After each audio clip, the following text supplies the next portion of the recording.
Hello my dear friends, hi, मैं सैयद साद आप सबको वेलकम करता हूं on my YouTube channel Roshi study.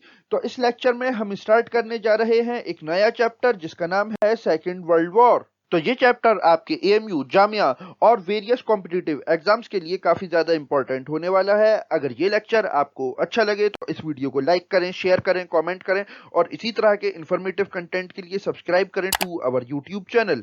और इस पूरे चैप्टर सेकंड वर्ल्ड वॉर को हमने डिवाइड किया है into the four main parts, जिसमें से कि पहला पार्ट है beginning of fascist aggression, then second part है second world war, third aftermath of second world war and fourth non align movement. तो सेकंड वर्ल्ड वॉर के बारे में डिटेल में जानने के लिए आप इस पूरी सीरीज ऑफ लेक्चर में बने रहें हमारे साथ।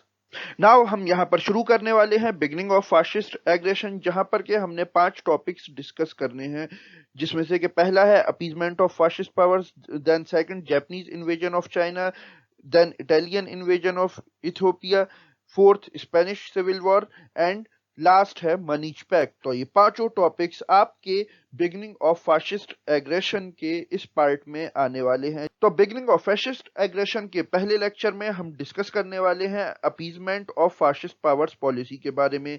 नाउ हमेशा की तरह लेक्चर स्टार्ट करने से पहले आप लोगों के लिए एक क्वेश्चन, और आपका सवाल है कि प्रेसिडेंट हिंडनबर्ग जो कि जर्मनी के प्रेसिडेंट थे, उन्होंने किस ईयर में एडोल्फ हिटलर को चांसलरशिप ऑफर की थी। इसके लिए आपके ऑप्शंस हैं ए 1931, बी 1933, सी 1935 या फिर डी 1937। कमेंट सेक्शन आपका है, इसका राइट आंसर वहां पर लिखें। हमेशा की तरह इसका सही आंसर मैं आपको बताऊंगा इस लेक्चर के लास्ट में। तो चलिए हम स्टार्ट करते हैं आज का अपना topic. So stay with us because there is a lot to know, a lot to discuss. तो देखो, जब हम बिगिनिंग ऑफ फासिस्ट एग्रेशन की बात कर रहे हैं तो यहाँ पर हमें एक पॉलिसी मिलती है जिसका नाम था appeasement of fascist powers. Appeasement basically किसे कहते हैं? अपीजमेंट कहते हैं खुश करने को। तो यहाँ पर एक पॉलिसी एडॉप्ट की गई वेस्टर्न कंट्रीज के थ्रू, जहाँ पर के उन्होंने ये सोचा कि हमें फासिस्ट पावर्स जो हैं इनको खुश करके रखना चाहिए, इनको मना कर रखना चाहिए। और बेसिकली इसके पीछे उनके अपने भी कुछ मकासद थे, और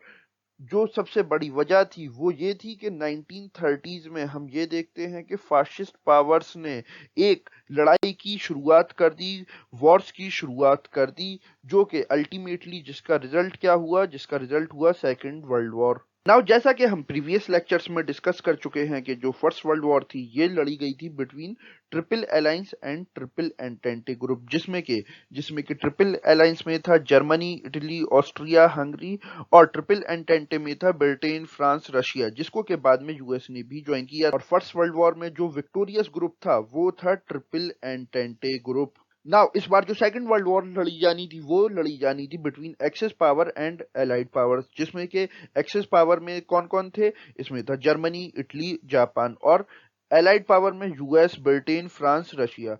तो इन दोनों के बीच में हम ये देखते हैं कि सेकंड वर्ल्ड वॉर लड़ी गई। तो जैसा कि मैंने आपको बताया कि 1930s में जो फासिस्ट पावर्स थे उन्होंने वॉर की शुरुआत कर दी थी, बट ये अभी फर्स्ट वर्ल्ड वॉर नहीं थी। बेसिकली इन्होंने कई जगह पर कब्जा करने के लिए जंग की शुरुआत कर दी थी, जो कि एक हम इंपीरियल मूव कह सकते हैं। और एक्सिस ग्रुप का जो बेसिकली हम निशाना बनते हुए देखते हैं वो बनते हुए देखते हैं अफ्रीकन और एशियन कंट्रीज को। नाउ इन दोनों कॉन्टिनेंट्स के कई सारे कंट्रीज पर एक्सेस पावर के जो मेंबर्स थे उन्होंने कब्जा कर लिया। तो उस टाइम पर जो वेस्ट में बैठी हुई गवर्नमेंट्स थी, जैसे कि ब्रिटेन, फ्रांस, यूएस, ये उस टाइम पर क्या कर रहे थे? तो ये उस टाइम पर सहारा ले रहे थे अपीजमेंट पॉलिसी का, फासिस्ट पावर्स को खुश करने के लिए। अपीजमेंट बेसिकली हम खुश करने को ही बोलते हैं। तो उस टाइम पर जब 1935 में कम्युनिस्ट इंटरनेशनल यहाँ पर एडवोकेट कर रहा था पॉपुलर फ्रंट बनाने को, कि एक पॉपुलर फ्रंट बनाया जाए जिसमें के कम्युनिस्ट, सोशलिस्ट और एंटी फाशिस्ट जो फोर्सेस हैं वो सब इकट्ठी हों, ताकि वो सब मिलकर सामना कर सकें फाशिज्म का और जंग का। अच्छा, कम्युनिस्ट इंटरनेशनल क्या था? तो ये एक बॉडी थी जो कि फॉर्म की गई थी इन 1919 आफ्टर द रशियन रेवोल्यूशन।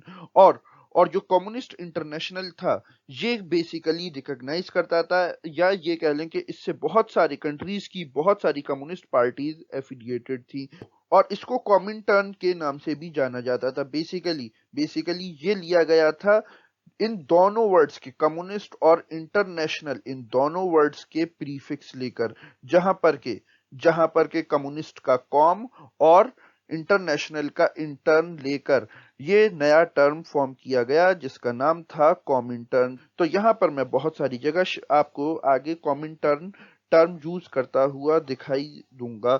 तो बेसिकली जिसकी मीनिंग क्या है, कम्युनिस्ट इंटरनेशनल। देन इसी के चलते हम ये देखते हैं कि पॉपुलर फ्रंट ये कई कंट्रीज में फॉर्म हुआ और इसने एक सिग्निफिकेंट इन्फ्लुएंस प्रोड्यूस किया।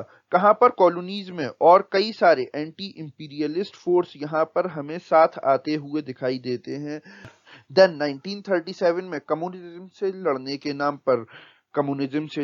के नाम पर हम ये देखते हैं कि फाशिस्ट फोर्सेस यहाँ पर एक पैक्ट साइन करते हैं जिसका नाम था एंटी कॉमिंटर्न पैक्ट, यानी कि जो कम्युनिस्ट इंटरनेशनल फॉर्म हो गया है उसके अगेंस्ट, उसको खत्म करने के लिए एक यहाँ पर पैक्ट साइन किया गया इन 1937।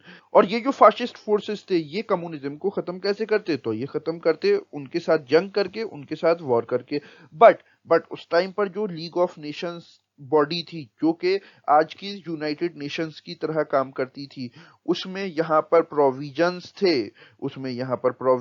थे इकोनॉमिक और मिलिट्री सैंक्शंस के। अगर यानी कि अगर कोई भी कंट्री कोई भी एग्रेशन करेगा तो उसके ऊपर इकोनॉमिक और मिलिट्री सैंक्शंस इंपोज कर दिए जाएंगे। बट हम यहाँ पर क्या देखते हैं, हम देखते हैं अपीजमेंट ऑफ फाशिस्ट पावर्स। यहाँ पर फाशिस्ट पावर्स को खुश करने की कोशिश की जा रही थी। वेस्ट में जो बहुत सारी गवर्नमेंट्स थी जैसे कि इन ब्रिटेन, फ्रांस, ये बेसिकली फॉलो कर रही थी अपीजमेंट की पॉलिसी को। क्यों, तो इसके पीछे बेसिकली इनका मोटिव था जो कम्युनिज्म है उसके एक्सपेंशन को रोकना। और चाहे ब्रिटेन हो, यूएस हो, फ्रांस हो, ये बिल्कुल भी नहीं चाहते थे कि दुनिया में कम्युनिज्म फैले। तो अपने इसी मोटिव को सामने